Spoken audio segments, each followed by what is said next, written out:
देऊळगाव राजा शहरवासियांनो लक्ष द्या, जनगणना मोहिमेत सहभागी व्हा आणि आपली नोंद निश्चित करा, असे आवाहन माधुरीताई शिपणे यांनी केले आहे. सर्व नागरिकांना माझा नमस्कार. मी सौ माधुरी तुषार शिपणे, नगराध्यक्ष नगर परिषद देऊळगाव राजा. शहरातील सर्व नागरिकांना मी आवाहन करते की भारताची जनगणना 2027 अंतर्गत स्वगणना 1 मे पासून ते 15 मे पर्यंत सुरू झाली आहे.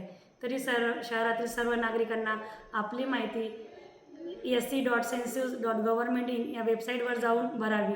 माहिती भरल्यावर तुमचा 11 अंकी स्वगणना ID तयार होईल. हा ID जेव्हा प्रगणक आपल्या घरी 16 मे ते 14 जून दरम्यान येतील त्यावेळी त्यांना सदर ID द्यावे व देशातील पहिल्या डिजिटल जनगणनेत आपला सहभाग नोंदवावा. अधिक माहितीसाठी जनगणना विभाग नगर परिषद देऊळगाव राजा यांच्याशी संपर्क साधावा. आमची जनगणना आमचा विकास. चला तर आपली जबाबदारी पार पाडूया. चला जनगणनेत सहभागी होऊया. धन्यवाद.